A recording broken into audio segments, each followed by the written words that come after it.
Caroline. Hi, good morning. Nice to meet you. Same here. Caroline, welcome to the podcast. So, we'll be starting off with your introduction so my audience can learn more about you, your experiences, your overall journey, and how did you become a very veteran, 15 years of experience CMO, and then we you have also seen all the waves of different marketing tangents. Then COVID came, Correct. then we have AI stuff going on as well. So we will deep dive into your experiences and what we can, in this little time, what we can extract from you in terms of learning things together about Okay. marketing, traditional versus the new parts of the marketing as well. So let's start with your quick introduction. If you can, tell us about your journey and how you started off with the marketing part. Okay. So I'm a entrepreneurial marketing director, and so I bring, as you mentioned, 15 years of international B2B SaaS leadership. I've developed track records in terms of building marketing functions from the ground up, launching new market strategy across Europe, Latin America, North America, and Asia Pac earlier in my career, and delivered growth and speed for companies ranging from both multinational companies to startups.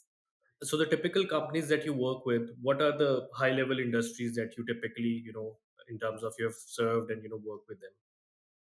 So my journey started in FMCG, working for a promotional agency.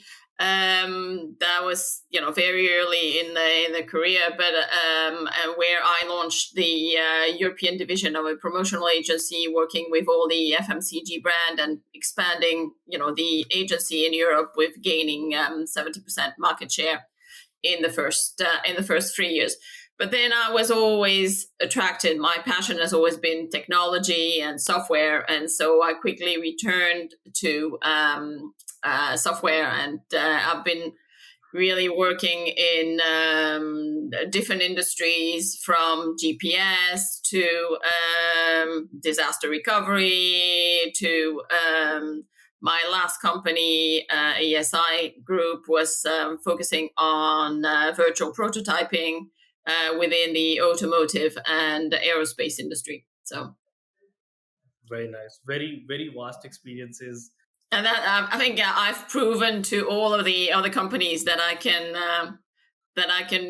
come in and do the deep dive, whatever the industry, and really, whether it's turning a company around or generating new pipeline, or actually establishing in themselves in a new market, that I can make an impact very, very quickly. And I think that also stems from being a consultant for 8 years in the US, where I was placed in different industries, different clients, and you have to adapt. You have to be agile and understand the business very quickly, and deliver, because that's what you're paid for. Perfect. So you work with a medical company and you were responsible for bringing 200K revenue in first 2 months. So uh, that's an amazing timeline. So I really want to learn, how did you do that? And 2 months is just, you're just getting started and you bought in a lot of Correct. revenue for that company.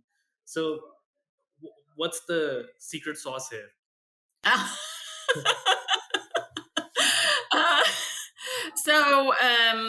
recently, as a fractional CMO, I've also set up my own consulting company, and I was approached by different startup that wanted to launch in France. I mean, this example that you're mentioning is France and the UK, where they wanted to launch a new medical device in both of those countries.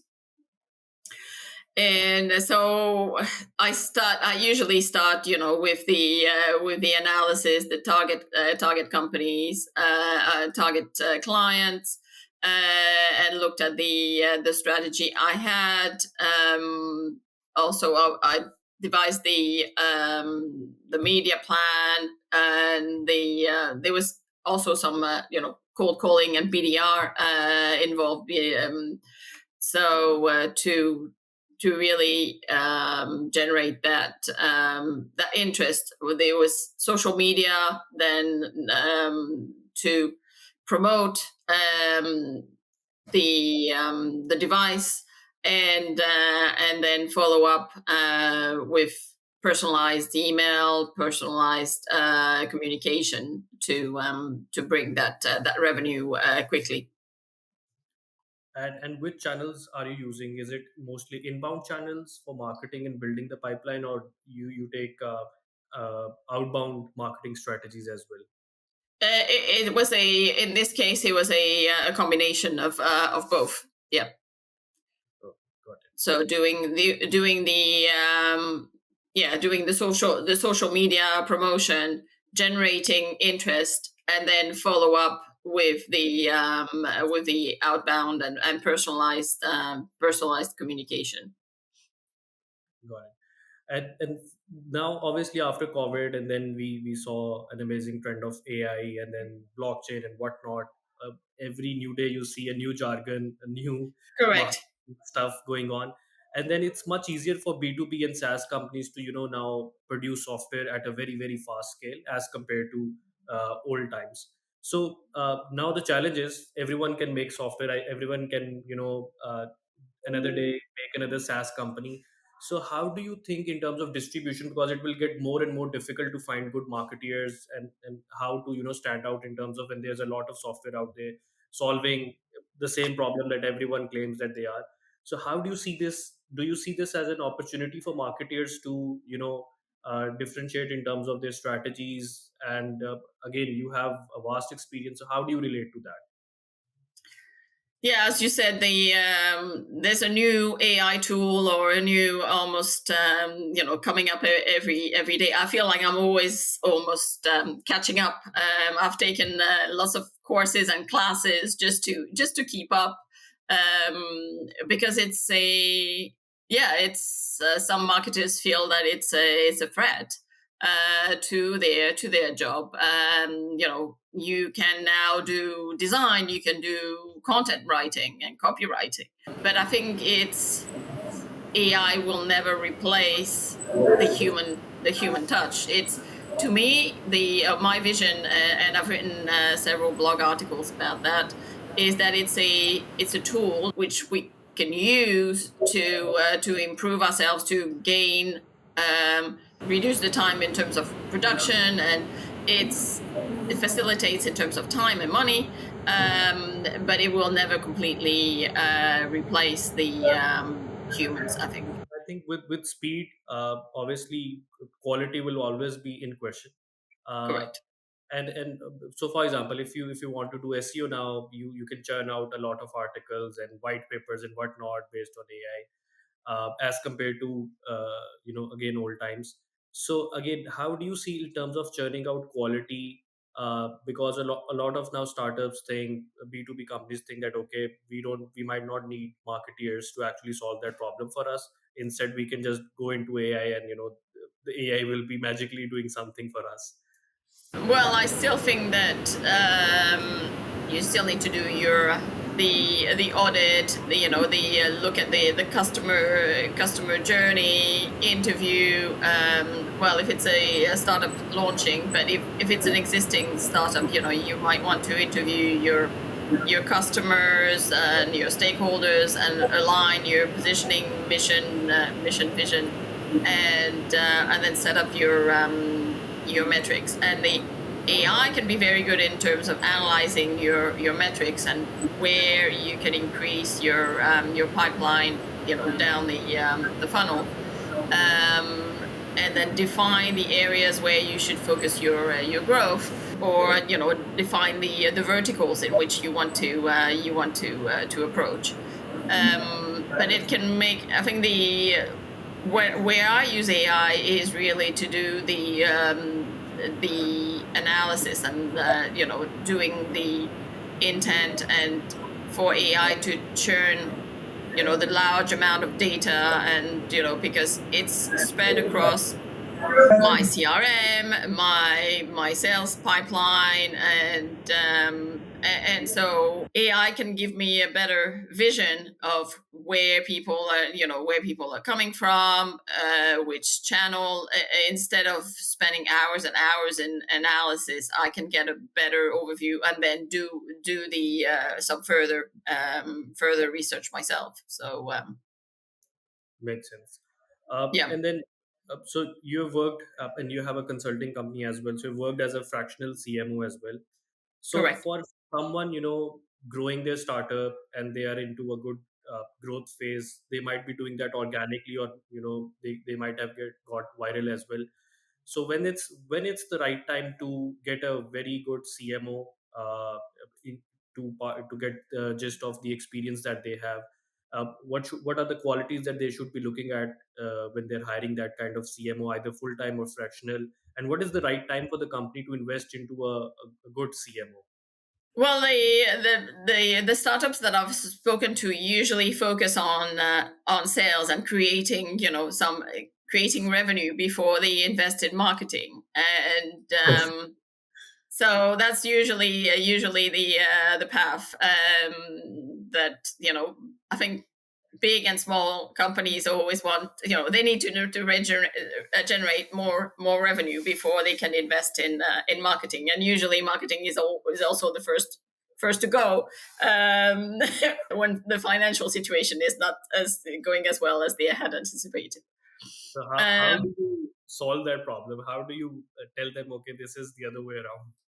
yeah, exactly. So I think that marketing and sales, and sales pipeline should work hand in hand, and that's always the first thing that I try to do when I move into a new company. It's understanding where the sales are coming from, understanding the product, the USPs, developing all the messaging, the media strategy. Which channels are we going to use?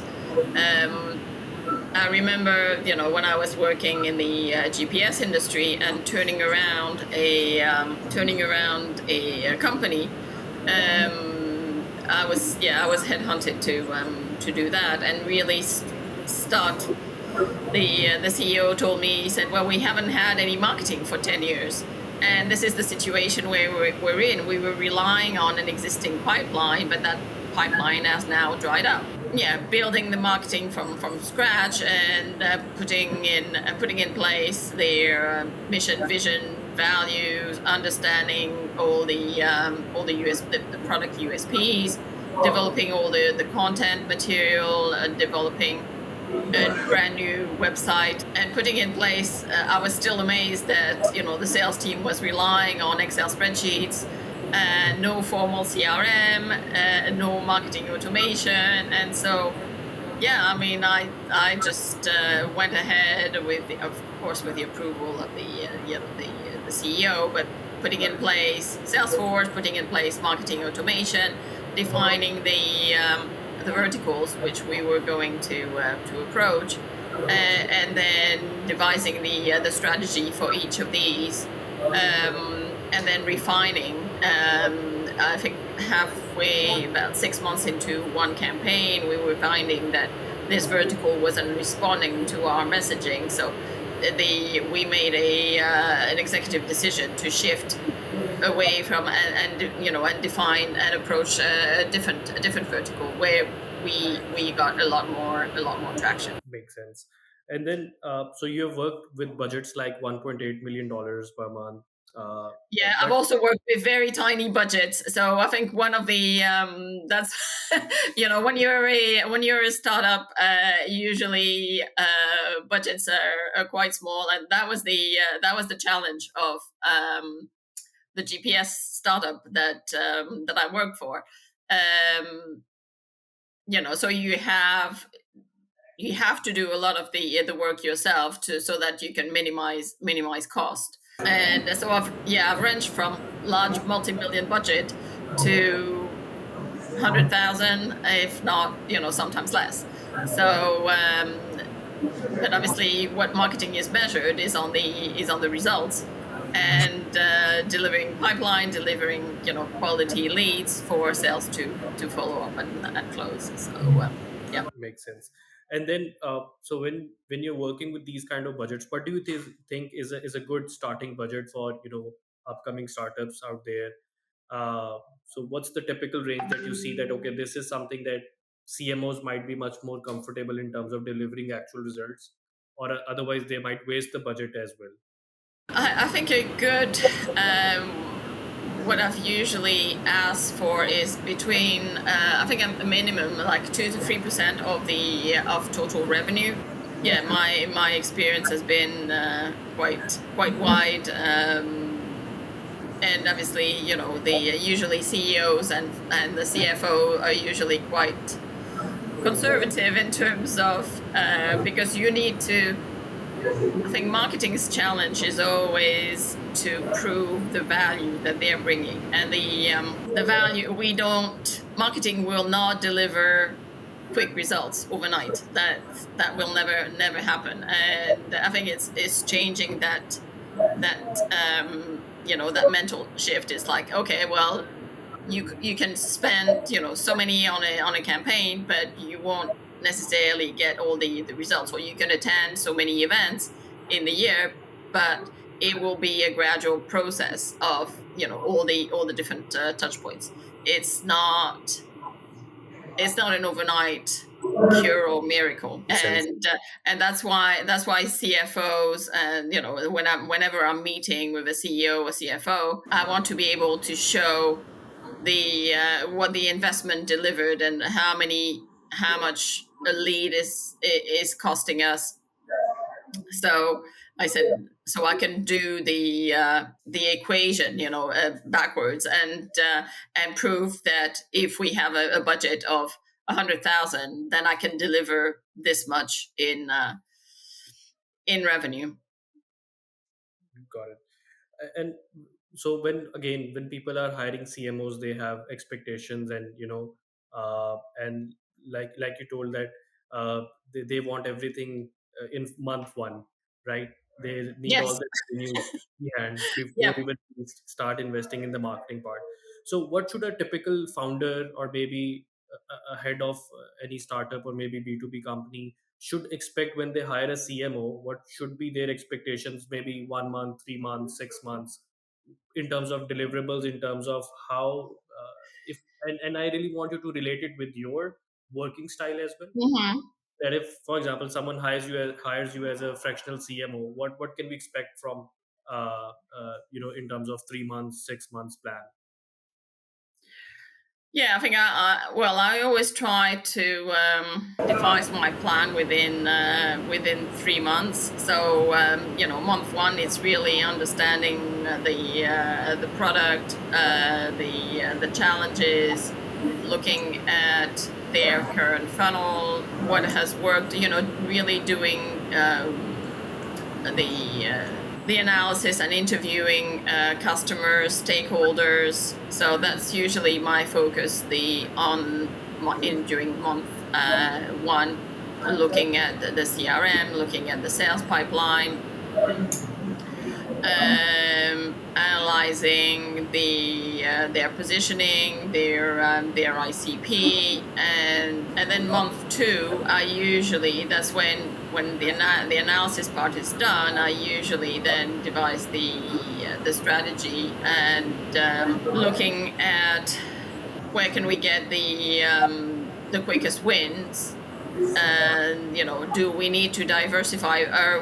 Is our portfolio diversified enough?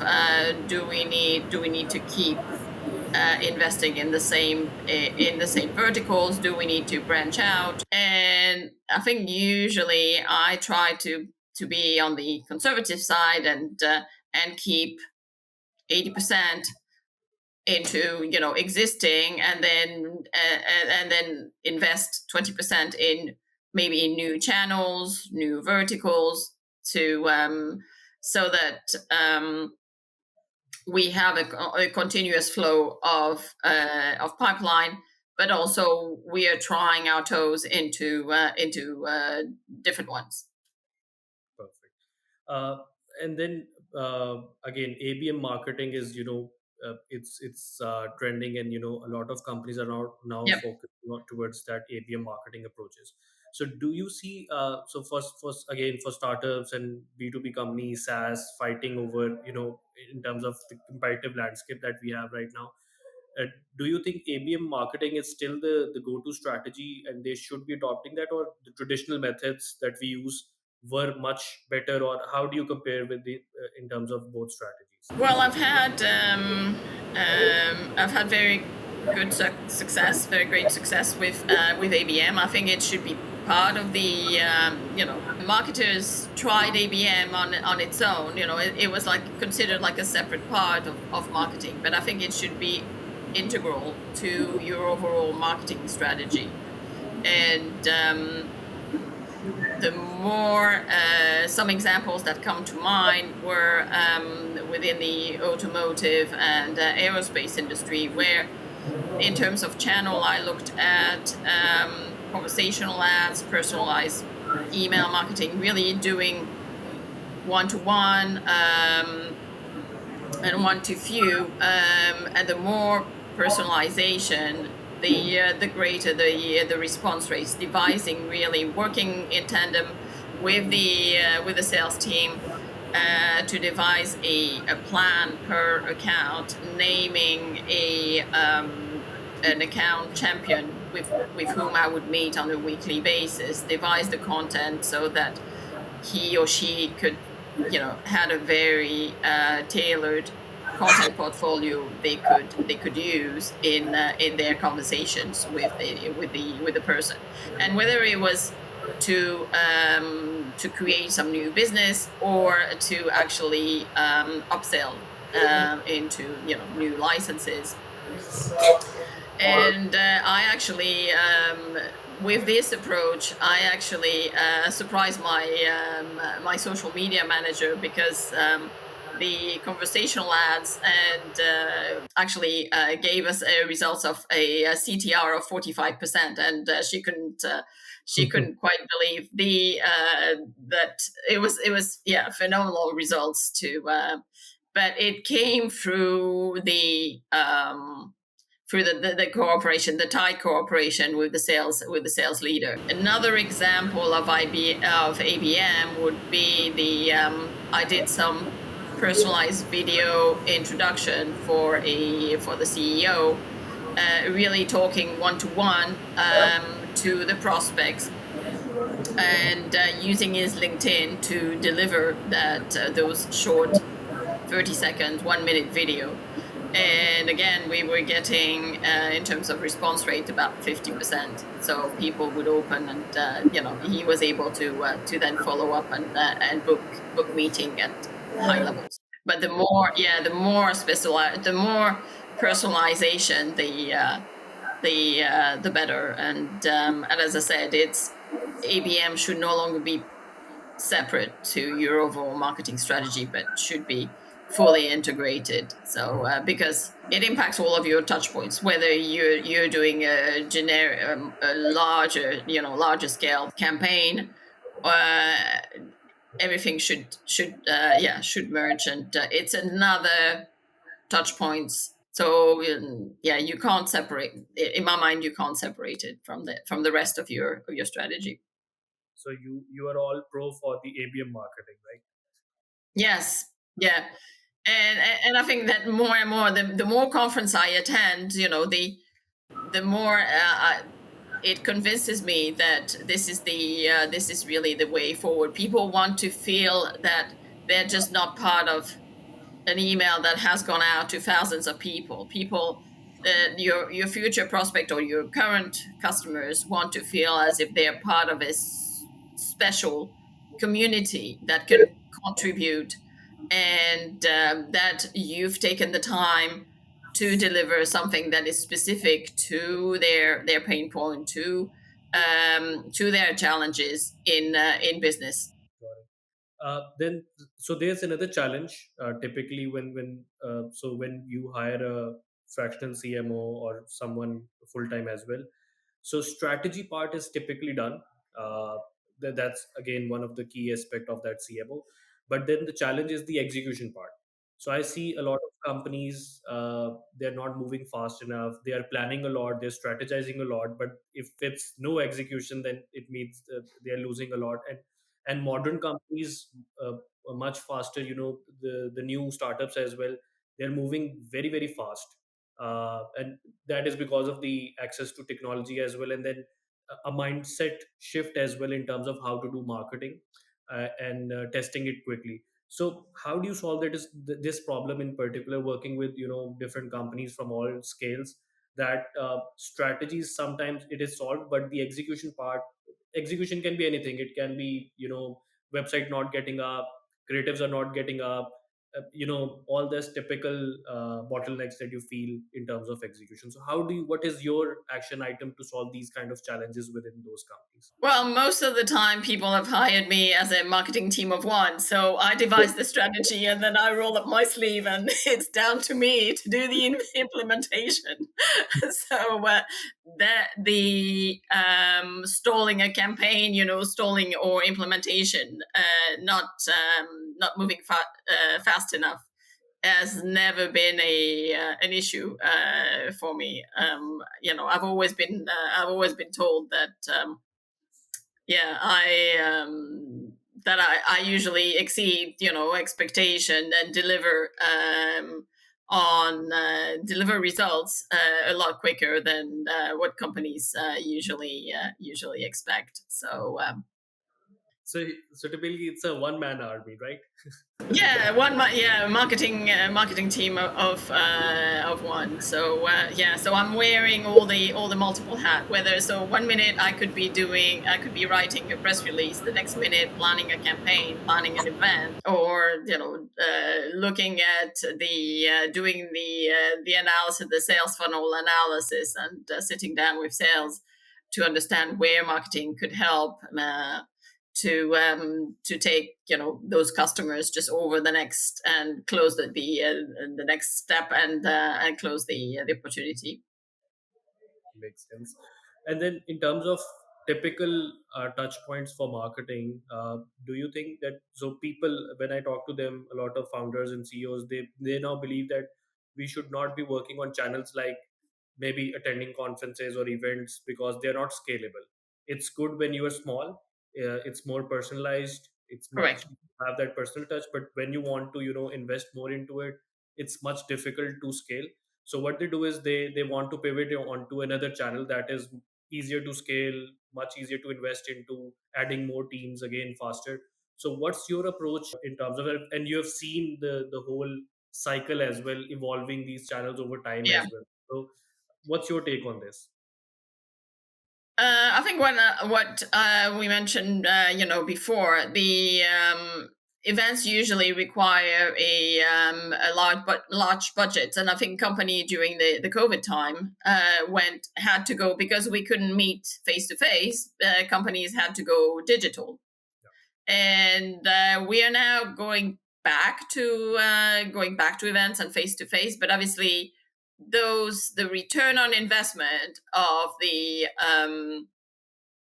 an event will be over time, and it for a startup just launching, or it may not be within reach within their first year. And I think they should be, what I usually recommend is doing more digital, like webinars, small breakfast, more informal, and smaller scale, which will not require the large budget, the large investment, but will deliver more to scale to interested prospect. Got it. So now moving towards a bit more personal questions.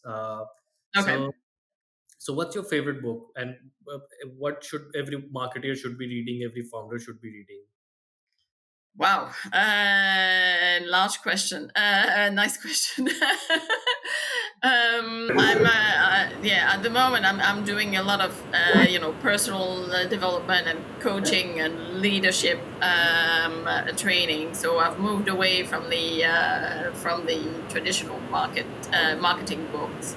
Um, it's more about team and really how to approach how you lead, how to develop your the best leadership style, being more comfortable in being vulnerable as a team leader, because you have to get to communicate better, and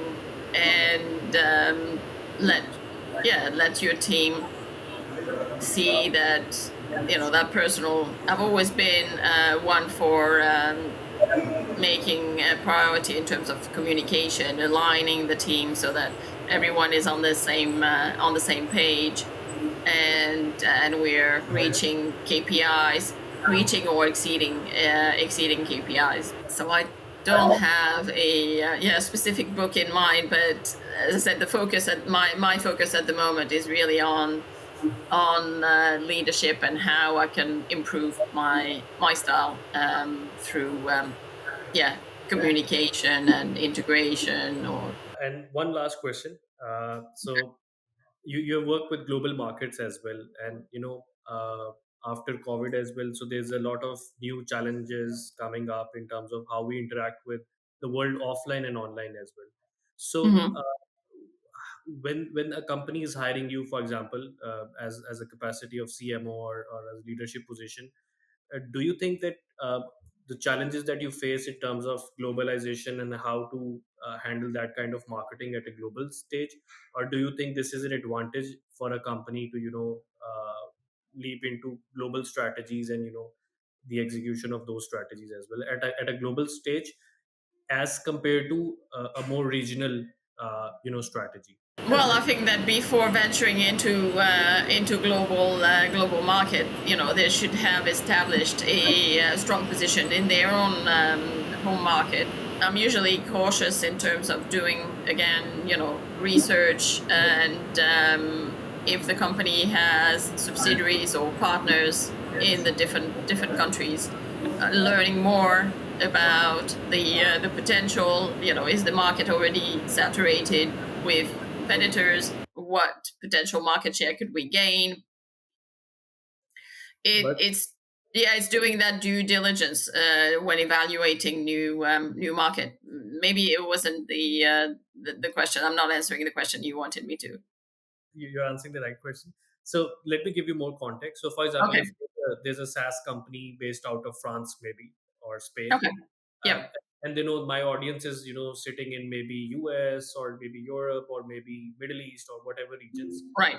they have this wish list as well, that okay, if we just target regionally, we might get stuck in terms of growth and early stage growth as well.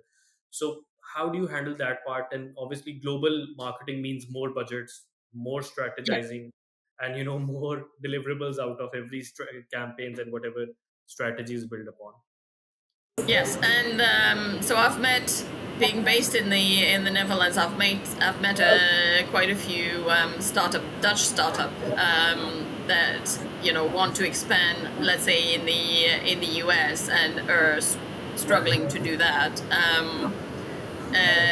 One of the questions that they approach me with is that should we start with one person in the US to do the analysis, the market, and see where we go from there, or should we invest in more salespeople to really grow that market? And then my recommendation is always to start small. I remember, when I was growing these UK earlier on in my career, when I grew this promotional agency, which had 90% market share in the UK. I appointed one commercial agent in 14 countries because that's what we wanted to.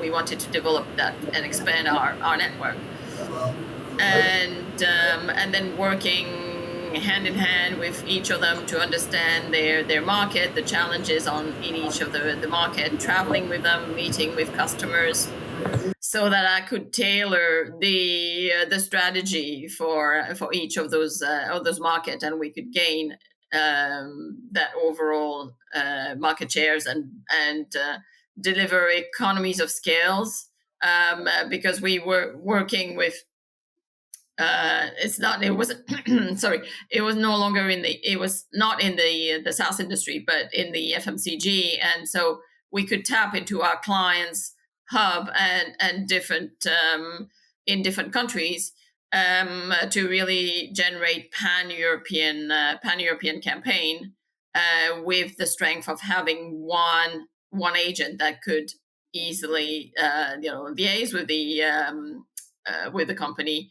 but also myself. So Perfect. Makes sense. So I think we're done with the podcast. Thank you, okay. Caroline, for your time and your experience sharing everything. How do people can reach you in terms of my audience can get in touch with you? What's the best way to reach out?